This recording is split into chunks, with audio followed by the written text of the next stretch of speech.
السلام علیکم ورحمۃ اللہ. اذان دے دیں.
أشهد أن لا إله إلا الله وحده لا شريك له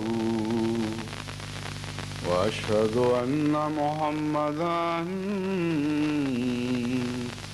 عبده ورسوله أما بعد فأعوذ بالله من الشيطان الرجيم بسم الله الرحمن الرحيم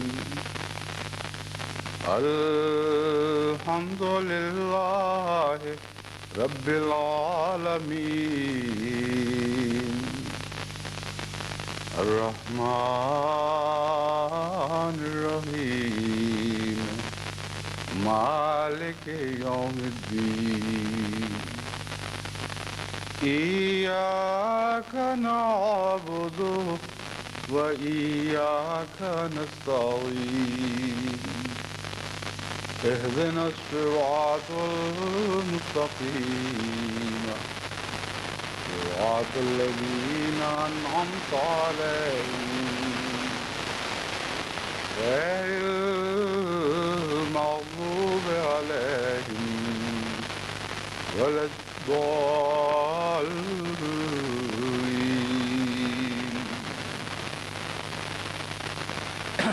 قل إنني هداني ربي إلى صراط مستقيم دينا قيما ملة إبراهيم حنيفا وما كان من المشركين. قل إن صلاتي ونسكي ومحياي ومماتي لله رب العالمين لا شريك له وبذلك أمرت وأنا أول المسلمين. قل غير الله أبغي ربا وهو رب كل شيء ولا تكسب كل نفس إلا عليها ولا تزر وازرة وزر أخرى ثم إلى ربكم مرجعكم فينبئكم بما كنتم فيه تختلفون. سورہ الانعام آیات 162 تا 165. آج خدا تعالیٰ کے فضل سے سفر سے واپسی کے بعد جو اللہ کے احسان اور رحمت کے ہر جہاز سے بہت کامیاب رہا، یہ پہلا خطبہ ہے جو میں اس مسجد فضل لندن میں دے رہا ہوں. یہاں سے جانے سے پہلے جو خطبہ دیا تھا اس میں حضرت اقدس مسیح موعود علیہ السلام کی ایک تحریر پیش کی تھی، جس کے آخری حصے سے متعلق میں نے ذکر کیا تھا کہ میں انشاءاللہ ان 4 امور کو جو اس آخری فقرے میں درج ہیں ایک ایک کر کے وضاحت سے جماعت کے سامنے بیان کروں گا. حضرت مسیح موعود علیہ السلام کی جو تحریر پیش کی گئی تھی وہ یہ ہے: ہماری جماعت کی ترقی بھی تدریجی اور کازرن کھیتی کی طرح ہوگی، اور وہ مقاصد اور مطالب اس بیج کی طرح ہیں جو زمین میں بویا جاتا ہے. وہ مراتب اور مقاصد عالیہ جن پر اللہ تعالیٰ اس کو پہنچانا چاہتا ہے ابھی بہت دور ہیں. وہ حاصل نہیں ہو سکتے جب تک وہ خصوصیت پیدا نہ ہو جو اس سلسلہ کے قیام سے خدا کا منشا ہے. توحید کے اقرار میں بھی خاص رنگ ہو. یہ وہ آخری جملہ ہے جس کے 4 اجزاء کو ایک ایک کر کے میں انشاءاللہ خطبات میں بیان کروں گا. پہلا جز یہ ہے: توحید کے اقرار میں بھی خاص رنگ ہو. دوسرا، تبتل الی اللہ ایک خاص رنگ کا ہو. تیسرے، ذکر الہی میں خاص رنگ ہو. اور چوتھے، حقوق اخوان میں خاص رنگ ہو. الحکم جلد 6 صفحہ 29 نمبر 29 صفحہ 5 پرچہ 17 اگست 1902. اس کا پہلا جز توحید کے اقرار میں بھی خاص رنگ ہو آج کے خطبے کا موضوع ہے. آج خدا تعالیٰ کے فضل سے مجلس خدا الحمدیہ UK کا سالانہ اجتماع بھی شروع ہو رہا ہے، اور ان کی طرف سے بھی یہ پرزو اصرار ہے کہ اس خطبے میں ان کے نام بھی ایک افتتاحیہ کے رنگ میں ایک پیغام ہو. اسی طرح جماعت احمدیہ سوئٹزرلینڈ کا جلسہ سالانہ آج سے زورخ میں شروع ہو رہا ہے. حمید صاحب سوئٹزرلینڈ نے خطبہ جمعہ میں جماعت سوئٹزرلینڈ کو یاد رکھنے کی درخواست کی ہے. یہ دونوں مقامات جن میں ایک جگہ اجتماع اور ایک جگہ جلسہ سالانہ ہو رہا ہے اس وقت شرک کا گڑھ بنے ہوئے ہیں. اگرچہ بظاہر شرک بھی ناپید ہوتا دکھائی دے رہا ہے اور دہریت میں بدل گیا ہے، اور بھاری تعداد ان علاقوں میں نوجوانوں کی اور نئی نسل سے تعلق رکھنے والوں کی عملاً دہریہ ہو چکی ہے. لیکن امر واقعہ یہ ہے کہ دہریت شرک ہی کی پیداوار ہے. شرک جب اپنے بد نتائج کو کھل کر ظاہر کرتا ہے، جو کڑوے پھل شرک کو لگتے ہیں ان میں ایک سب سے بڑا کڑوا پھل دہریت ہے، کیونکہ شرک اپنی ذات میں اس لائق نہیں کہ اس پر ایمان رکھا جائے. جو ایمان بھی شرک کی ملونی رکھتا ہے وہ لازماً بودا ایمان ہے، اور جوں قومیں اس شرک کے پہلو پر غور کرتی ہیں تباً وہ اس سے متنفر ہوتی چلی جاتی ہیں، اور اس کے مقابل پر پھر دہریت کے سوا اور کوئی سہارا ان کے لیے باقی نہیں رہتا. اور دہریت کو اگر بغور نظر غور دیکھا جائے تو دہریت کا سہارا دراصل خدا کے بعد ایک ہی سہارا ہے جو باقی ہے. یا تو خدا ہے یا کچھ نہیں. اگر کچھ نہیں تو مادہ پرستی کے سوا کچھ بھی باقی نہیں رہتا، اور انسان کو اپنی زندگی کے مطالب حاصل کرنے کے لیے لازماً مادیت کی طرف جھکنا پڑتا ہے.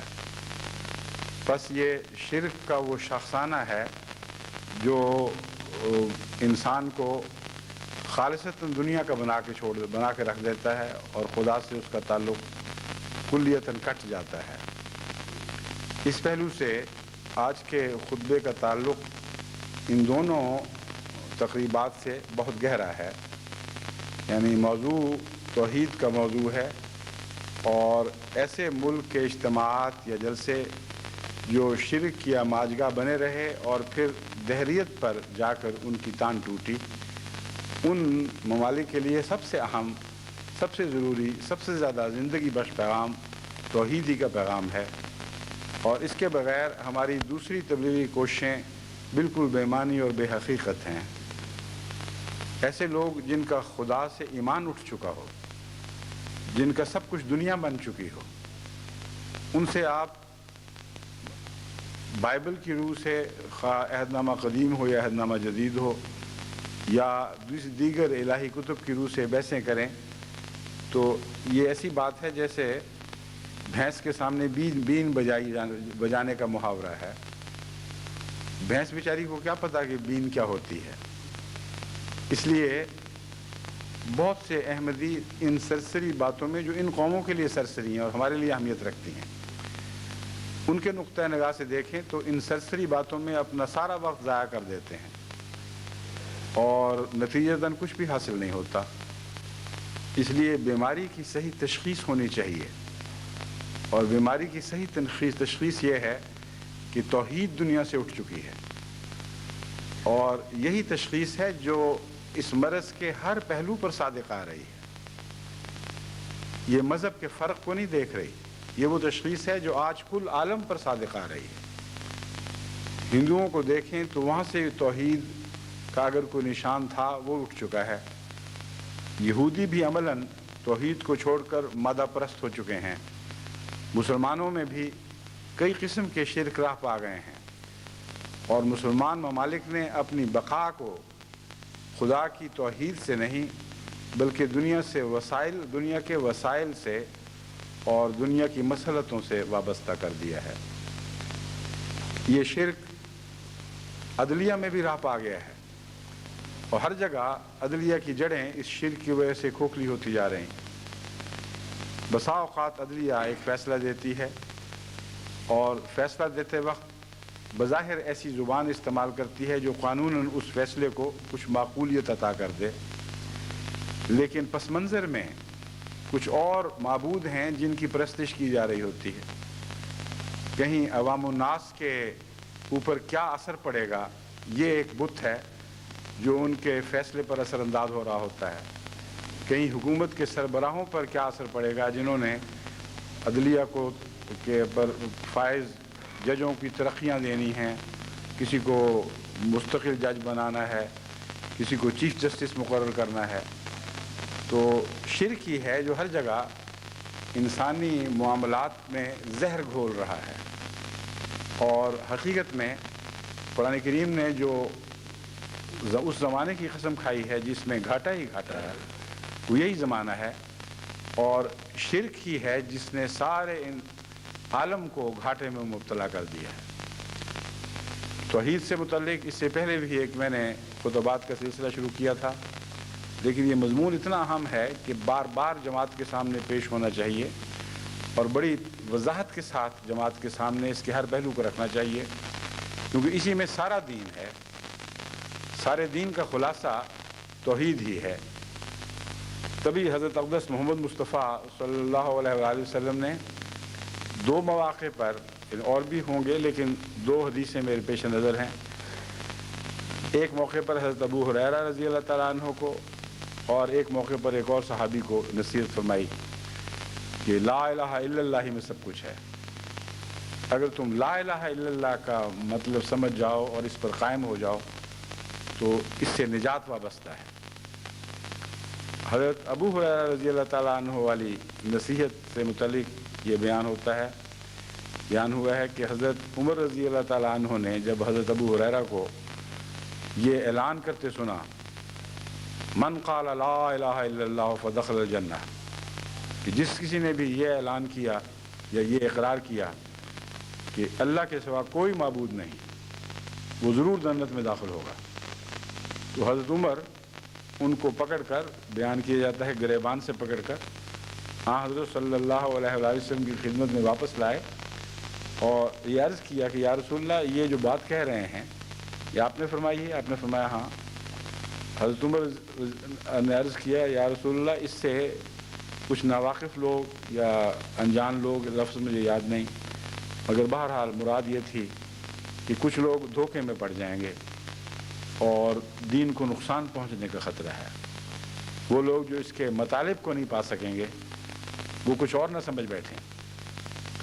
چنانچہ حضرت اقدس محمد مصطفیٰ صلی اللہ علیہ وآلہ وسلم نے اس عرضداشت پر حضرت ابو ہریرہ کو اس اعلان سے منع فرما دیا۔ دوسری حدیث میں حضرت صلی اللہ علیہ وآلہ وسلم کے متعلق ذکر ملتا ہے کہ ایک نوجوان صحابی سواری میں آپ کے پیچھے بیٹھے ہوئے تھے اور ان سے آپ نے جو نصیحتیں کیں اس میں ایک یہ بھی ذکر تھا لا الہ الا اللہ کا۔ اس نے پوچھا کہ کیا میں اس کا اعلان کروں؟ رسول اللہ صلی اللہ علیہ وسلم نے فرمایا نہیں، لوگ جو نہیں سمجھیں گے وہ عمل چھوڑ بیٹھیں گے۔ مطلب یہ ہے کہ اس اقرار کا ہرگز یہ مطلب نہیں کہ عمل سے الگ ہو کر اقرار کیا جائے، بلکہ اصل اس اقرار کا مطلب یہ ہے کہ یہ اقرار عمل میں جاری ہو جائے، اور یہ اقرار اگر سچا ہو تو لازم ہے کہ عمل میں جاری ہو، رک ہی نہیں سکتا۔ یہ ناممکن ہے کہ کوئی حقیقت میں لا الہ الا اللہ کی صداقت کا، اس کی کنوں سے واقف ہوتے ہوئے اقرار کر رہا ہو، اس کے مضمون کو سمجھتے ہوئے اقرار کر رہا ہو اور پھر بے عمل ہو، کیونکہ توحید کا اعمال سے اور اعمال کی تمام تفاصیل سے گہرا تعلق ہے۔ تو اس پہلو سے جماعت احمدیہ کے لیے بار بار توحید کے مضمون کو سمجھنا اور اسے آگے بیان کرنا بہت ضروری ہے۔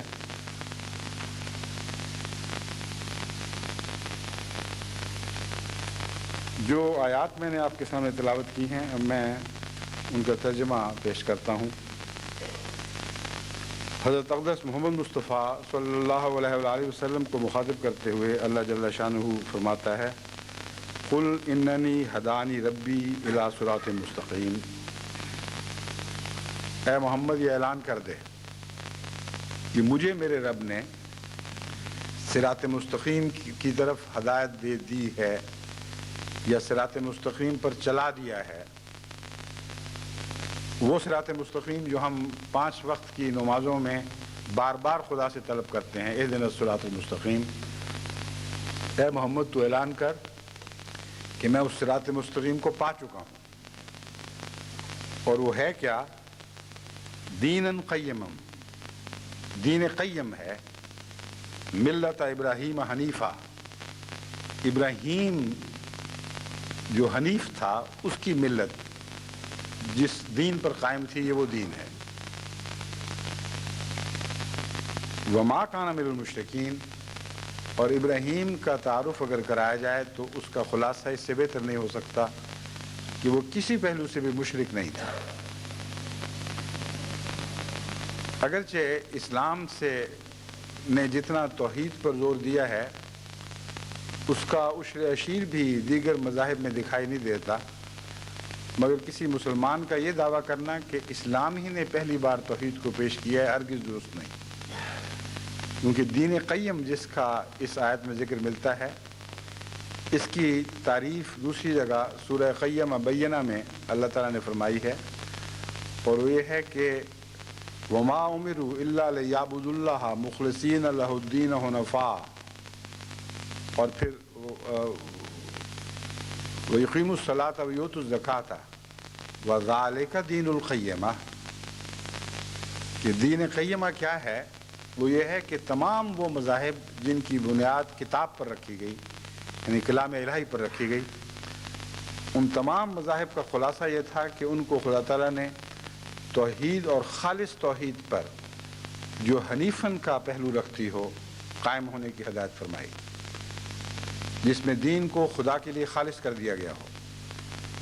بس آدم سے لے کر حضرت اقدس محمد مصطفیٰ صلی اللہ علیہ وآلہ وسلم تک ادیان کا خلاصہ یہی ہے جو دین قیمہ میں بیان فرما دیا گیا ہے۔ اس لیے یہ کہنا درست نہیں کہ صرف اسلام نے توحید کو پیش کیا، توحید کے بغیر تو مذہب کا آغاز ہی نہیں ہو سکتا۔ یہ وہ مذہب ہے جو اول بھی ہے اور آخر بھی ہے۔ اول اور آخر جو خدا کی صفات بھی ہیں ان کا کامل مذہب توحید ہے، کامل خلاصہ توحید ہے۔ چنانچہ اس کے بعد حضرت صلی اللہ علیہ وآلہ وسلم کو حکم یہ ملتا ہے، یہ اعلان کر اور پھر کہے قُلْ إِنَّ صَلَاتِي وَنُسُكِي وَمَحْيَايَ وَمَمَاتِي لِلَّهِ رَبِّ الْعَالَمِينَ۔ وہ توحید خالص جسے دین قیم قرار دیا گیا ہے، جسے حنیف ابراہیم کا مذہب قرار دیا گیا ہے، وہ حضرت صلی اللہ علیہ وآلہ وسلم کی وجود میں کس طرح جلوہ گر ہوئی؟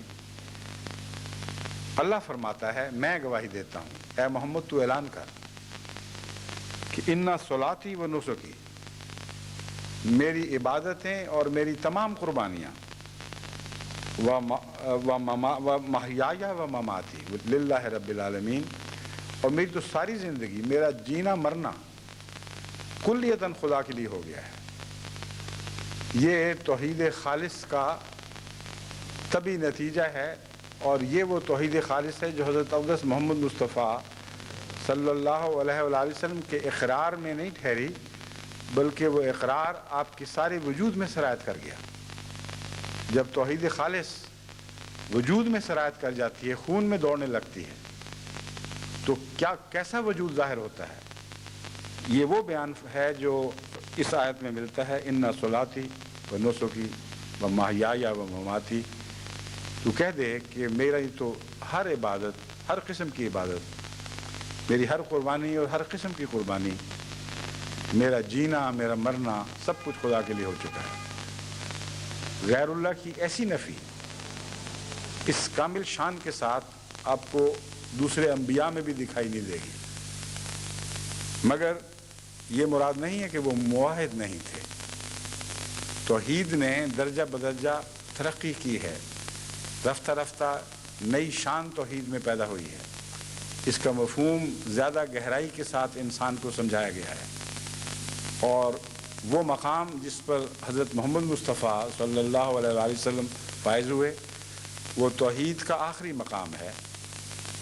بس اگرچہ تمام انبیاء توحید کے علمبردار تھے اور توحیدی کی طرف بلانے والے تھے، مگر نبی میں اس پہلو سے فرق ہے۔ بس جہاں بھی توحید کا مضمون ملتا ہے، وہاں حضرت اقدس محمد مصطفیٰ صلی اللہ علیہ وآلہ وسلم کے علاوہ ابراہیم کا نام آپ کو سنائی دے گا۔ اور یہ دو انبیاء ہیں جو توحید کے مضمون میں اس درجہ کمال کو پہنچے ہیں کہ جیسے آسمان پر سورج اور چاند ہوں اور باقی سب ستارے ہوں جو نور سے جھلملاتے تو ضرور ہیں، مگر ایسی صاف اور پاک روشنی نہیں رکھتے جیسے چاند کو عطا ہوئی، یا جیسے ہی روشنی سورج چاند کو عطا کرتا ہے۔ بس توحید کے آسمان پر جو دو سب سے بڑے نیر ہیں، نیرین جنہیں ہم کہتے ہیں، وہ حضرت محمد مصطفیٰ صلی اللہ علیہ وآلہ وسلم اور حضرت ابراہیم علیہ السلام ہی ہیں۔ پھر یہ بیان جاری رہتا ہے، قل کے تابع اے محمد یہ اعلان کر، وَمَمَاتِي لِلَّهِ رَبِّ الْعَالَمِينَ لا شریک لہ۔ خلاصہ وہی ہے، اس کا کوئی شریک نہیں۔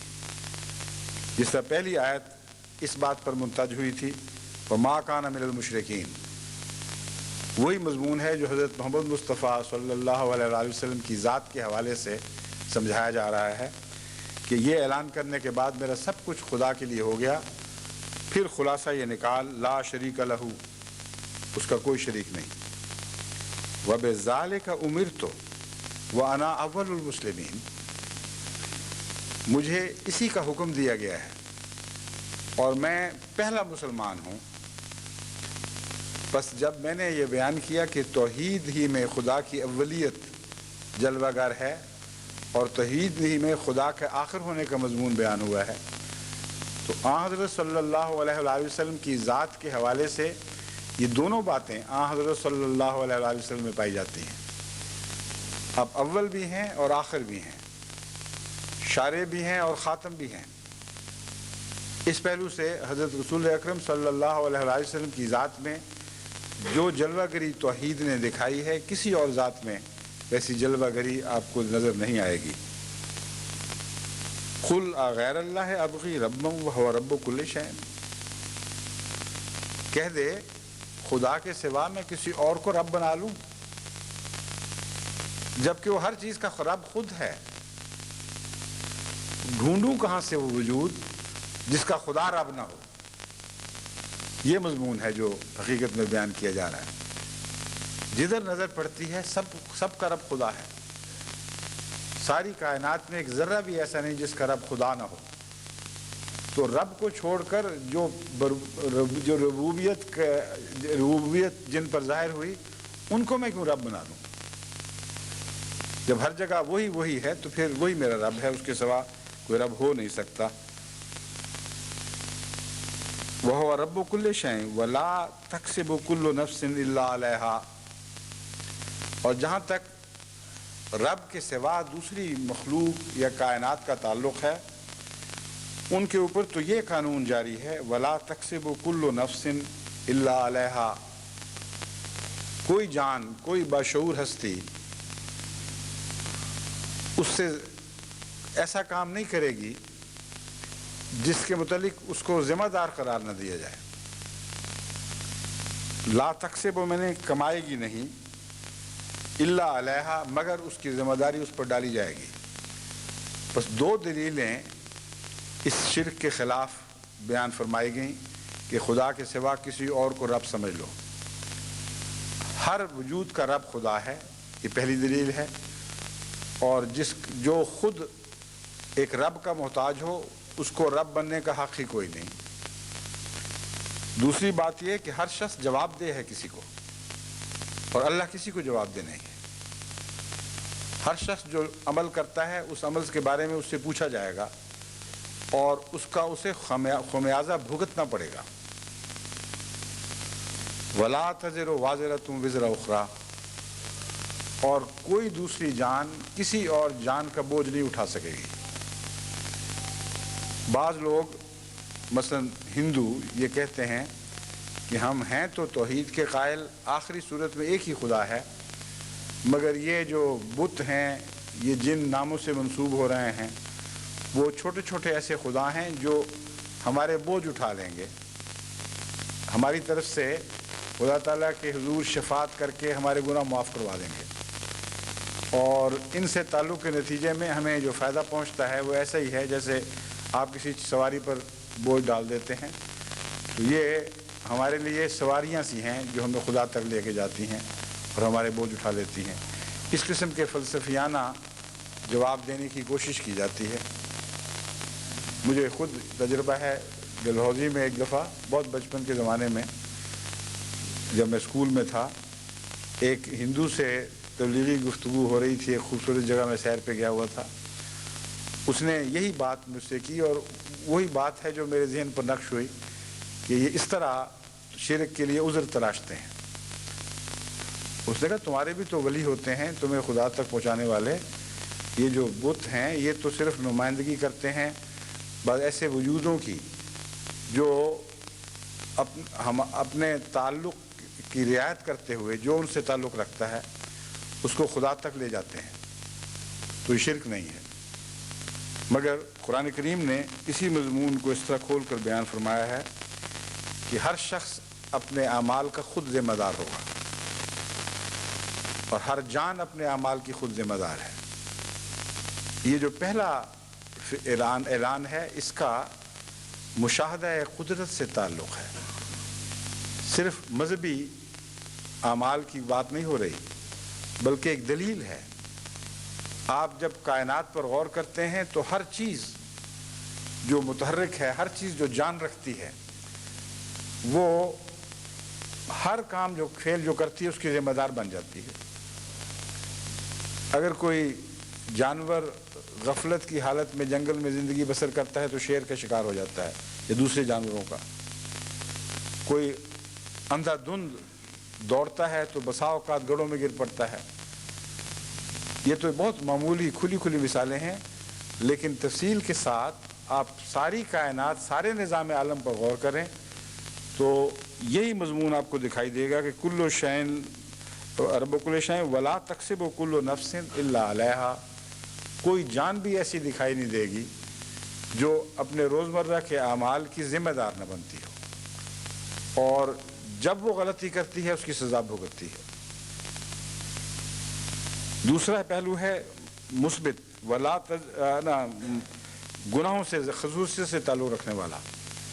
ولا تزر وازرۃ وزر اخرى. پہلی دلیل قائم کی گئی ہے روحانی دنیا کی طرف اشارہ کرتے ہوئے، روحانی قانون کو تقویت دینے کے لیے، یہ سمجھانے کے لیے. جب کائنات میں تم یہ دیکھ رہے ہو کہ ہر شخص اپنی غلطیوں کا، اپنے اعمال کا خود ذمہ دار ہے، جو کچھ وہ کماتا ہے ویسے ہی اس کو ملتا ہے، تو یاد رکھو یہی وہ قانون ہے جو مذہبی دنیا میں جاری و ساری ہے. لا تزر وازرۃ وزر اخرى. یہ تمہارا وہم ہے کہ تمہارے بوجھ کوئی اور اٹھا کر چلے گا. قیامت کے دن ہر شخص اپنے گناہوں کا، اپنے اعمال کا خود ذمہ دار ہوگا اور کوئی دوسرا اس کے بوجھ اٹھانے والا نہیں ہوگا. یہاں تک کہ مائیں اپنے بچوں کا بوجھ نہیں اٹھا سکیں گی، بہنیں اپنے بھائیوں کا بوجھ نہیں اٹھا سکیں گی، باپ اپنی بیویوں کا بوجھ نہیں اٹھا خامد اپنی بیویوں کے بوجھ نہیں اٹھا سکیں گے.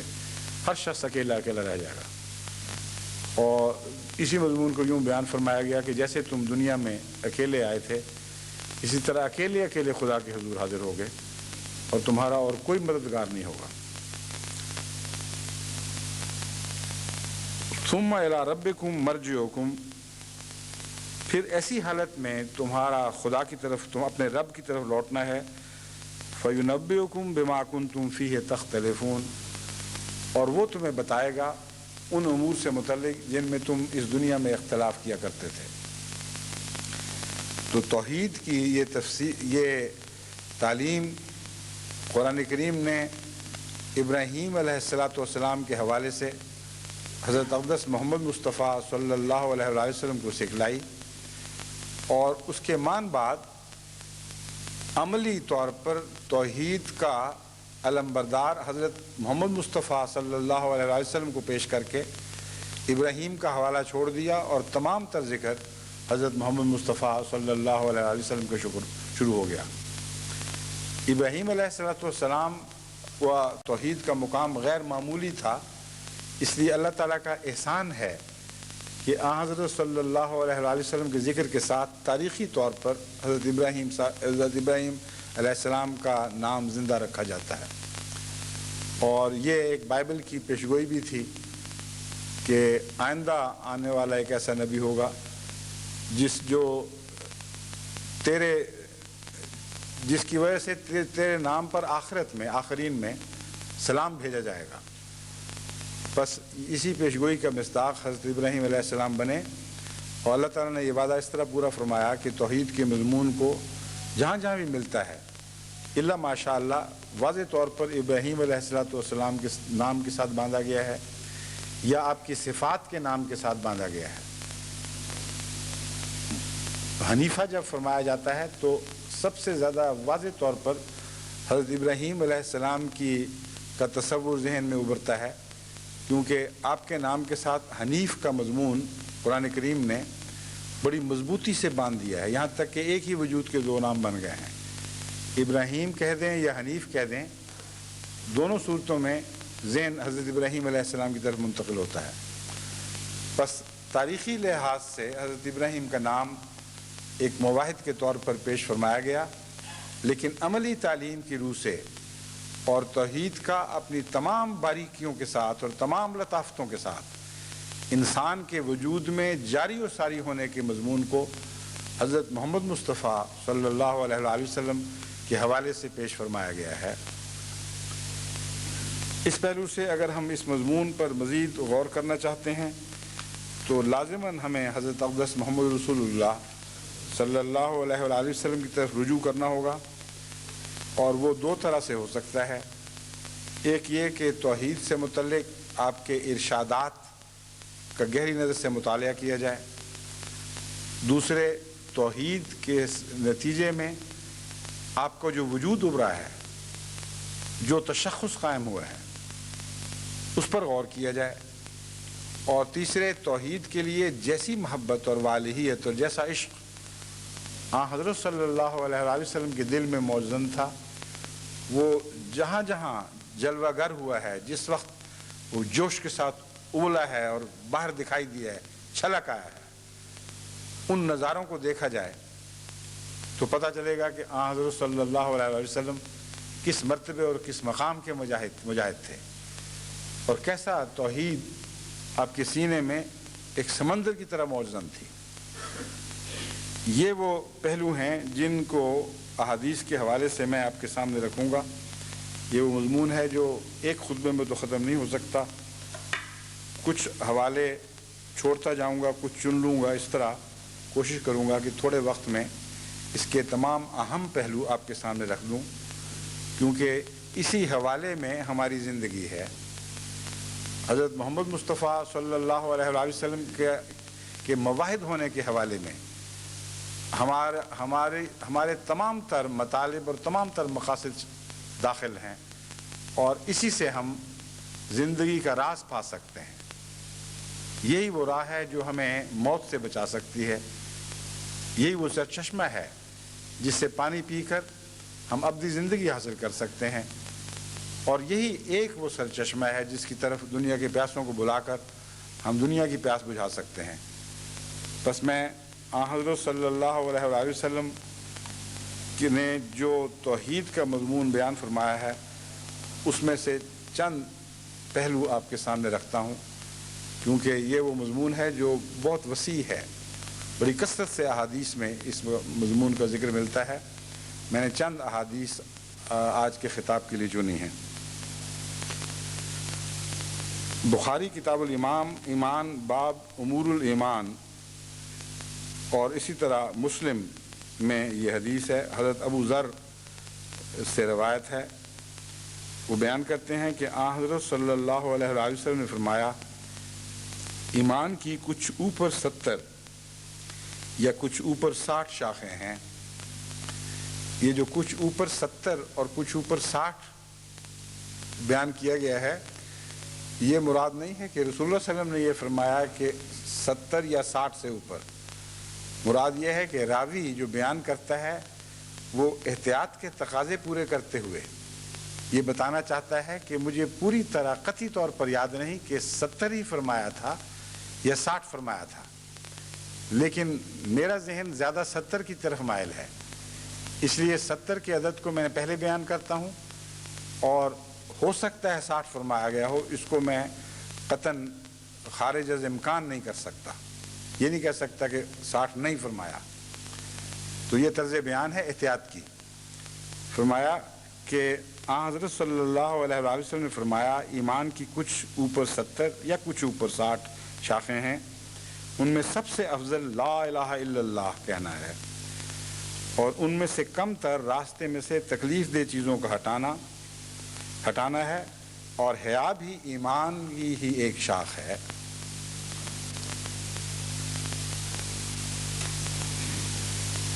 حضرت صلی اللہ علیہ وآلہ وسلم نے جہاں ایمان کا ذکر فرمایا ہے، بظاہر توحید کی بات نہیں ہو رہی، لیکن ایمان کا خلاصہ لا الہ الا اللہ میں بیان فرما دیا، اور ایمان کی تمام شاخوں میں سب سے افضل شاخ لا الہ الا اللہ کو قرار دیا۔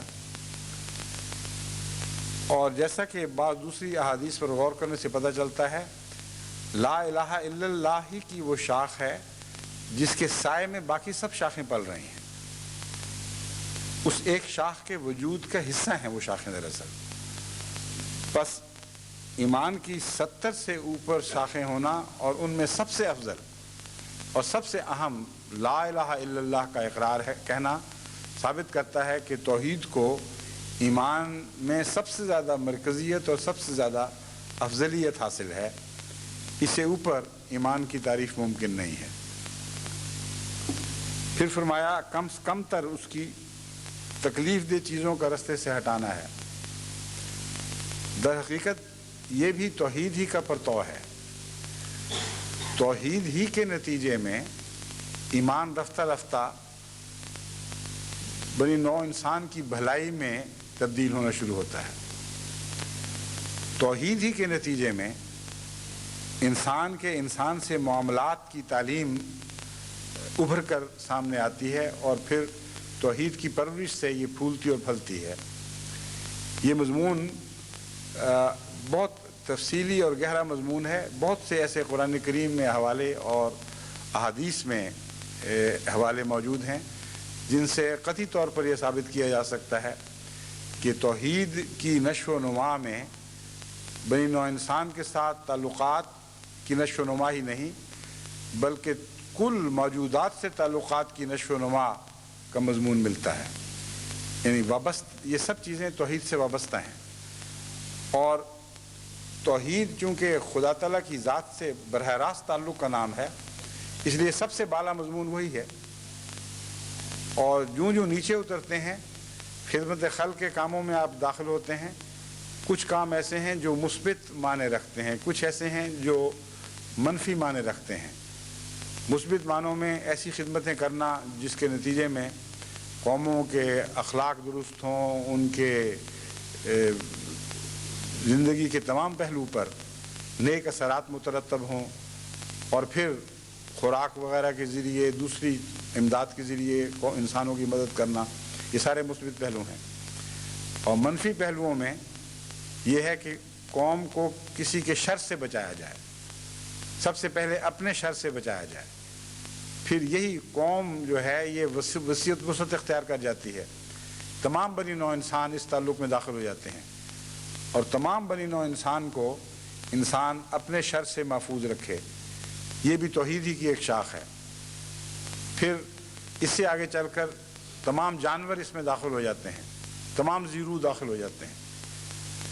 پھر منفی پہلو جو ہیں ان میں ہر چیز کو اس کا دکھ دور کرنے کی کوشش کرنا، یہ ایسی چیز دور کرنا جس سے کسی کو دکھ ممکن ہے، بس یہ وہ پہلو ہے جس کو حضرت صلی اللہ علیہ وسلم ایمان کا سب سے ادنا پہلو بیان فرماتے ہیں، یا دوسرے لفظوں میں توحید کا سب سے ادنا پہلو یہی بنتا ہے کہ ایسی چیز جس سے دور کا خطرہ ہو، کسی کو تکلیف پہنچنے کا،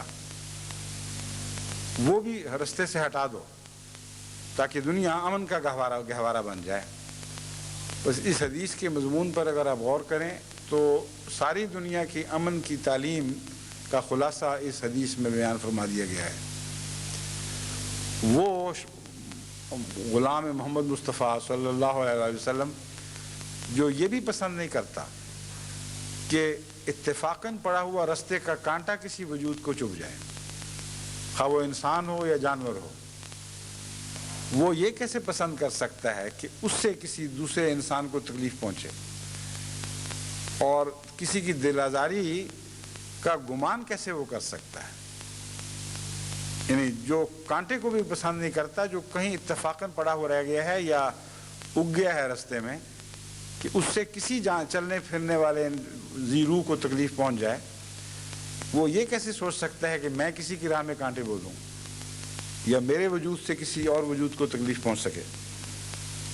بس یہ امن کے قیام کے لیے ایک عظیم تعلیم ہے جس کا عشر عشیر بھی دنیا کو معلوم نہیں ہے۔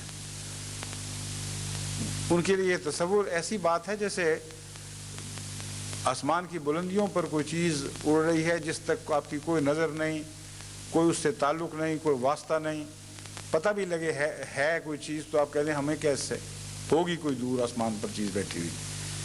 حضرت صلی اللہ علیہ وسلم کی تعلیمات کے بہت سے پہلو ایسے ہیں جو آج کل کی دنیا کے لیے ایسے ہی ہیں جیسے آسمان کی بلندیوں پر نظر سے دور غائب کوئی چیز اڑ رہی ہے، اور کوئی انسان سمجھتا ہے کہ میرا اس سے کوئی تعلق نہیں، ہمیں کیا اس سے، ہوتی پھرے۔ مگر واقعہ یہ ہے کہ اس کائنات میں جو انسانی اخلاق کی کائنات ہے، اس میں جو آسمان حضرت صلی اللہ علیہ وسلم کو عطا کیا گیا ہے اور جو زمین حضرت صلی اللہ علیہ وسلم کو عطا کی گئی ہے، یہ وہ زمین و آسمان ہیں جن کا آپس میں گہرا رشتہ ہے، اور کوئی چیز ایسی نہیں جو آسمان پر ہو اور زمین پر سر انداز نہ ہو۔ یہ ویسے ہی ہے جیسے سائنس کی دنیا سے یہ ثابت ہے کہ وہ دور کی باتیں جو 20 ارب سال پہلے دنیا میں رونما ہوئی تھیں، جبکہ دنیا نے اپنے آغاز کا پہلا قدم اٹھایا تھا، پہلا سانس لیا تھا، ان کا اثر آج تک دنیا پر پڑ رہا ہے۔ اور وہ کائنات جو اپنی آخری کناروں پر مزید دور ہٹتی چلی جا رہی ہے، اس کی تاثیرات بھی دنیا پر پہنچتی ہیں اور اثر انداز ہوتی ہیں۔ تو حضرت صلی اللہ علیہ وسلم کی اخلاقی تعلیم جس بلند آسمان سے تعلق رکھتی ہے، اس کے متعلق یہ کہہ دینا کہ یہ بہت دور کی تعلیم ہے، اس کا ہم سے کیا تعلق، یہ محض جاہلانہ باتیں ہیں۔ کوئی ایک چیز بھی ایسی نہیں جس کا دوسری چیز سے تعلق نہ ہو کسی نہ کسی رنگ میں۔ بس حضرت صلی اللہ علیہ وسلم کی تعلیمات کو اس تفصیل اور گہرائی کے ساتھ پڑھنا چاہیے اور یقین رکھنا چاہیے کہ حضور اکرم صلی اللہ علیہ وسلم کے منہ سے نکلی ہوئی ادنا سی بات بھی گہرا اثر رکھتی ہے۔ بس جس چیز کو آپ ادنا سمجھ رہے ہیں، یعنی کانٹے کا رستے سے ہٹانا، ایک ادنا سی بات ہے، لیکن یہ غور کرنے کی بات ہے کہ یہ مضمون ایک اور رنگ میں سوچنا چاہیے۔ وہ رنگ یہ ہے کہ جو شخص کانٹے کی تکلیف سے بھی بنی نوع انسان کو بچانے کے لیے ایسا خواہش مند ہو کہ رستہ چلتے اپنا وقت ضائع کرے، جھک جائے اور اس کانٹے کو اٹھا کر دور کر دے، وہ کیسے بے دین ہو سکتا ہے؟ اس سے دنیا کو کیسے بدامنی کا خطرہ پیدا ہو سکتا ہے؟ بس یہ وہ انتہائی تعلیم ہے جو آپ کے تمام اعمال پر سایہ کیے ہوئے ہے۔ یہ محض ایک الگ تعلیم نہیں ہے کہ صرف کانٹے سے ہی ان لوگوں کو دشمنیاں ہیں کہ کانٹا ہٹا دیں۔ مراد یہ ہے کہ یہاں تک وہ پاک دامن لوگ ہیں اور ایسے نیک نیت لوگ ہیں کہ باقی سب باتوں میں تو ان سے امن ہی امن ہے، رستہ پڑے ہوئے کانٹے کی تکلیف کو بھی وہ دنیا کے لیے پسند نہیں کرتے۔ بس یہ جو بظاہر ادنا تعلیم ہے، یہ انسان کے اعمال کی انتہائی حفاظت کرنے والی تعلیم ہے۔ اس کے تمام ادنا دوسرے پہلوؤں کے اوپر یہ تعلیم نگران بن جاتی ہے۔ پھر حضرت صلی اللہ علیہ وسلم نے فرمایا، یہ مسلم کتاب الایمان باب الامر بقتال الناس حتی یقول لا الہ الا اللہ باب میں بیان ہوا ہے۔ فرمایا، حضرت طارق بن اسیم بیان کرتے ہیں کہ میں نے حضرت صلی اللہ علیہ وسلم کو حضرت صلی اللہ علیہ وآلہ وسلم کو یہ فرماتے ہوئے سنا، جس نے یہ اقرار کیا کہ اللہ تعالیٰ کے سوا کوئی معبود نہیں، اور انکار کیا ان کا جن کی اللہ تعالیٰ کے سوا عبادت کی جاتی ہے، تو اس کے جان و مال قابل احترام ہو جاتے ہیں اور اس کو قانونی تحفظ حاصل ہو جاتا ہے۔ باقی اس کا حساب اللہ تعالیٰ کے ذمہ ہے، وہی اس کی نیت کے مطابق اس کو بدلہ دے گا۔ بہرحال کلمہ توحید پڑھنے کے بعد بندوں کی گرفت سے وہ آزاد ہے۔ یہ بہت ہی عظیم الشان تعلیم ہے اور اس کا اس پہلی تعلیم سے گہرا تعلق ہے۔ میں نے بیان کیا تھا کہ دراصل ایمان کے ضمن میں جو باتیں بیان ہوئی ہیں وہ توحید ہی کی مختلف شاخیں ہیں جن پر گفتگو فرمائی جا رہی ہے۔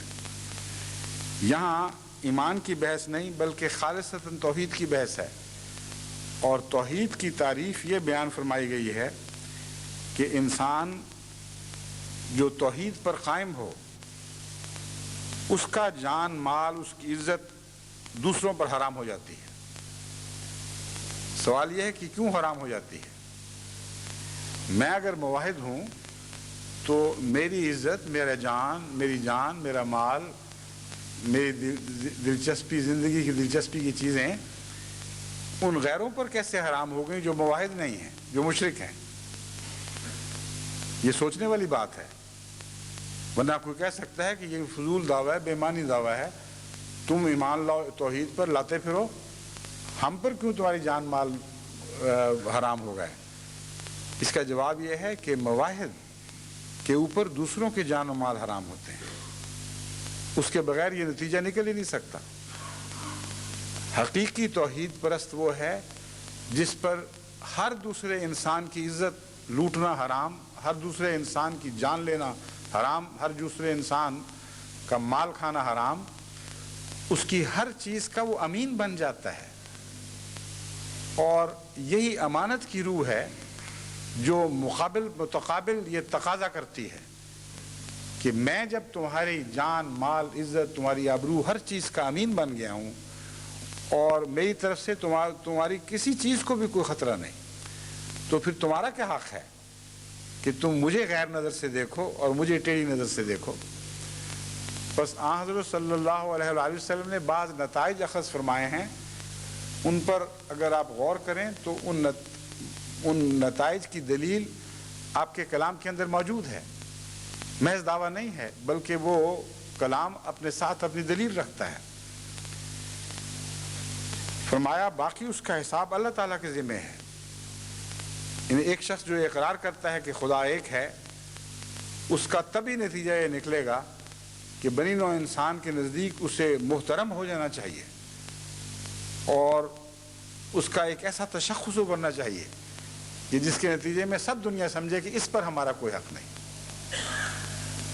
یہ ہماری دسترس سے باہر رہنا چاہیے۔ باقی اس کی نیت میں اگر کوئی فطور ہے تو وہ اللہ تعالیٰ پر معاملہ ہے، اس کا حساب اللہ تعالیٰ کے ذمہ ہے، وہی اس کی نیت کے مطابق اس کو بدلہ دے گا۔ بہرحال کلمہ توحید پڑھنے کے بعد بندوں کی گرفت سے وہ آزاد ہے۔ اب یہ عجیب بات ہے کہ پاکستان میں عدلیہ کے ایک کارروائی میں یہ فیصلہ دیا گیا کہ احمدیوں کو کلمہ پڑھنے کا حق ایسا ہے جو آرڈیننس اس حق سے ان کو محروم نہیں کرتا، اس لیے لا الہ الا اللہ محمد رسول اللہ پڑھنے کے نتیجے میں احمدیوں کو سزا نہیں دی جائے گی، یعنی یہ ایک ایسا جرم ہے جو وہ کر سکتے ہیں۔ لیکن انہوں نے یہ نہیں سوچا کہ اس جرم کے بعد وہ ہر پکڑ سے آزاد ہو جاتے ہیں، اور حضرت اقدس محمد مصطفیٰ صلی اللہ علیہ وآلہ وسلم کا یہ غیر مبہم اعلان ہے اور ہمیشہ کے لیے اعلان ہے کہ جس شخص نے کلمہ پڑھ لیا اور وہ کلمے کا پہلا جز لا الہ الا اللہ، اس پر تمہارا پھر کوئی حق نہیں رہتا۔ اگر تم یہ شک کرتے ہو کہ اس نے بدنیتی سے پڑھا ہے اس لیے اس کے جان مال اور عزت کو تحفظ نہیں ملنا چاہیے، تو اس کا جواب خود حضرت رسول اکرم صلی اللہ علیہ وآلہ وسلم دے رہے ہیں۔ فرماتے ہیں اب اس کا حساب اللہ کے ذمہ ہے، اس کو جو حفاظت ملی ہے خدا کے نام پر ملی ہے، اس بنا پر ملی ہے کہ اس نے اقرار کیا ہے کہ اللہ ایک ہے، اس کے سوا کوئی نہیں۔ اس کے بعد بندوں کی دسترس سے وہ باہر ہو گیا، رہا یہ کہ اس نے جھوٹ نہ بولا ہو اور جھوٹ بول کر امن حاصل کرنے کی کوشش نہ کی ہو، تو فرمایا اس کا بندوں سے کوئی تعلق نہیں، جس کے نام پر وہ اسے محترم قرار دیا گیا ہے، اس نام کے اس خدا کا کام ہے، پھر اس اللہ کا کام ہے کہ اس کے جھوٹ کی اس کو سزا دے۔ جہاں تک کلمہ توحید کا تعلق ہے، اقرار یہ ہے، یہ آخری نقطہ یہ بیان فرمایا، من قال لا الہ الا اللہ وکفر بما یعبد من دون اللہ حرم مالہ و دمہ و حسابہ، حرم مالہ و دمہ و حسابہ علی اللہ تعالی، یعنی اس کا حساب کتاب پھر بندوں کا کام نہیں ہے، وہ یہ نہیں کہہ سکتے کہ دل سے جھوٹ بولا تھا اور نام کسی اور کا لیا تھا۔ ایک دوسری حدیث میں تفسیر ابن کثیر سے لی گئی ہے، جو حضرت صلی اللہ علیہ وآلہ وسلم فرماتے ہیں، یہ وہ لمبی حدیث ہے جس میں اہل نجران کے نام حضرت صلی اللہ علیہ وآلہ وسلم کا خط کا مضمون بیان ہوا ہے۔ نجران کے عیسائیوں کو جب حضرت صلی اللہ علیہ وآلہ وسلم نے پناہ دی اور ایک پناہ نامہ ان کو لکھ کر دیا گیا، اس میں جو باتیں مذکور تھیں ان میں سے ایک یہ بھی، دو باتیں یہ بھی تھیں۔ رسول اللہ صلی اللہ علیہ وآلہ وسلم نے اہل نجران کو جو مذہب عیسائی تھے ایک خط لکھا جس کا یہ حصہ ہے: اما بعد، میں تم لوگوں کو اس بات کی دعوت دیتا ہوں کہ بندوں کی غلامی اور پرستش سے نکل کر خدا کی بندگی اور پرستش اختیار کرو۔ یہ توحید کا یہ دوسرا فیض ہے جو میں آپ کے سامنے کھول کر رکھنا چاہتا ہوں۔ پہلا تو یہ ہے کہ آپ دنیا سے امن میں آ جاتے ہیں۔ اگر خدا واحد کا اقرار کرتے ہیں، آپ کا حساب خدا پر ہے، بندوں کا پھر کوئی حق نہیں کہ آپ پر زیادتی کریں، اور اس میں یہ بات لازم ہے کہ آپ کسی اور پر زیادتی نہ کریں، یعنی توحید کے اقرار کے نتیجے میں لازماً آپ کو ایسا ہونا پڑے گا کہ آپ کی طرف سے کسی کو کوئی شر نہ پہنچے۔ پھر فرمایا کہ توحید کا ایک اہم فائدہ یہ ہے، میں تمہیں دعوت دیتا ہوں کہ بندوں کی غلامی اور پرستش سے نکل کر خدا کی غلامی اور پرستش میں داخل ہو جاؤ۔ امر واقعہ یہ ہے کہ جو شخص صرف اللہ کو خدا بناتا ہے وہ تمام غیر اللہ کی عبادتوں سے آزاد کیا جاتا ہے، ہر قسم کی غلامیوں سے آزاد کیا جاتا ہے۔ اب یہ جو مضمون ہے یہ مزید توجہ چاہتا ہے، کیونکہ ایک انسان دنیا کے قانون سے ویسے تو آزاد نہیں ہے۔ ایک انسان جو خدا تعالیٰ کی توحید کا اقرار کر لیتا ہے، اس کے متعلق یہ فرمانا حضرت صلی اللہ علیہ وآلہ وسلم کا کہ وہ تمام بندوں کی غلامی اور پرستش سے آزاد ہو جاتا ہے، یہ کیا معنی رکھتا ہے؟ اب انگلستان میں ہم لوگ ہیں اور انگلستان کے قانون کے پابند ہیں، تو کیا حضرت صلی اللہ علیہ وآلہ وسلم کی اس نصیحت میں اور قرآن کریم کی اس تعلیم میں کہ جہاں رہو وہاں اولو الامر کی اطاعت کرو، کیا کوئی تضاد ہے؟ کیسے انسان آزاد ہوتا ہے؟ اس مضمون کو سمجھ کر انسان کے اندر ایک روشنی کا نیا سورج ابھر آتا ہے۔ امر واقعہ یہ ہے کہ حکومتوں کی اطاعت یا قانون کی پابندیاں دراصل غلامی نہیں ہیں۔ غلامی وہ ذہنیت ہے جس کے نتیجے میں انسان فیصلہ کرتے وقت خدا کو چھوڑ کر کسی اور طاقت کو پیش نظر رکھ کر فیصلے کرتا ہے۔ ایسی صورت میں انسان ہر کس و ناقص کا غلام بن جاتا ہے۔ یہ وہ مضمون ہے جس کو مزید تفصیل سے میں انشاءاللہ آئندہ خطبے میں بیان کروں گا، اور اس کو سمجھنے کے نتیجے میں صحیح آزادی کی روح احمدیوں کو نصیب ہوگی، اور احمدیوں کی وساطت سے تمام دنیا کو حقیقی آزادی کا پیغام ملے گا۔ توحید ہی میں آزادی ہے، توحید کے سوا ہر چیز غلامی ہے، اور ساری دنیا غلامی میں جکڑی گئی ہے۔ اس غلامی کی زنجیروں کو کیسے توڑا جائے گا، یہ وہ مضمون ہے جو حضرت اقدس محمد مصطفیٰ صلی اللہ علیہ وآلہ وسلم نے بیان فرمایا، اور انشاءاللہ چونکہ اب وقت ہو چکا ہے، آئندہ خطبے سے اس مضمون کے متعلق مزید باتیں میں آپ کے سامنے رکھوں گا۔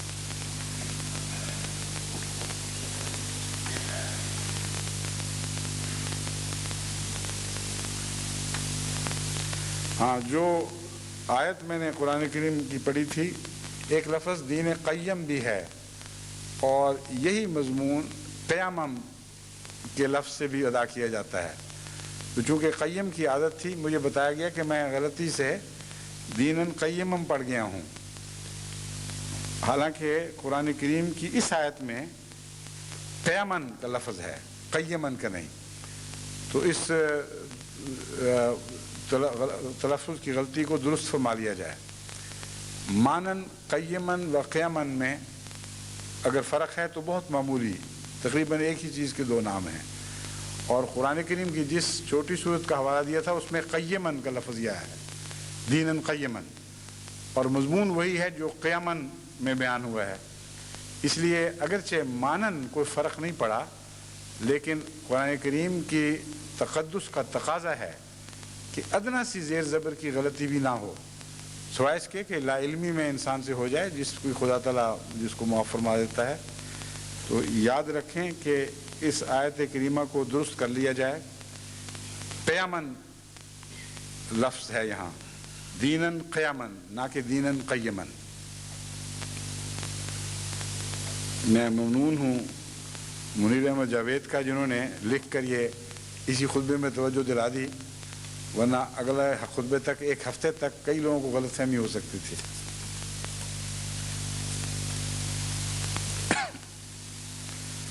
امام صاحب نے یہ تجویز کی ہے کہ آج چونکہ مجلس خدام الاحمدیہ کا اجتماع بھی ہے اور بارش بھی بہت ہو رہی ہے، یعنی جس وقت انہوں نے تجویز کی تھی اس وقت ہو رہی تھی، اب مجھے نظر نہیں آ رہی باہر بارش، مگر بہرحال ان کا خیال ہے کہ اجتماع کی وجہ سے دوستوں نے یہاں سے اسلام آباد جانا ہے، اس لیے نمازیں جمع کرائی جائیں۔ چنانچہ جمعے کی نماز کے مان بعد انشاءاللہ عصر کی نماز بھی ساتھ جمع ہوگی۔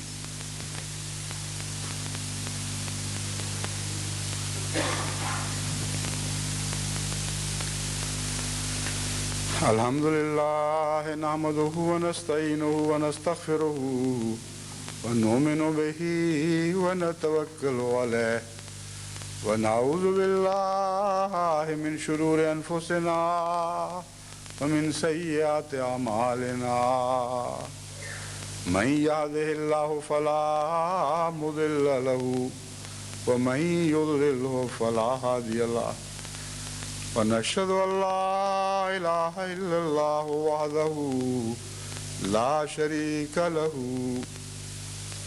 ونشهد أن محمدا عبده ورسوله عباد الله رحمكم الله إن الله يأمر بالعدل والإحسان وإيتاء ذي القربى وينهى عن الفحشاء والمنكر والبغي يعظكم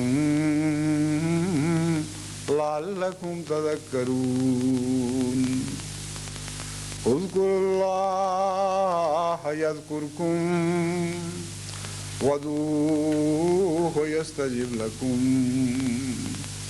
ولذكر الله أكبر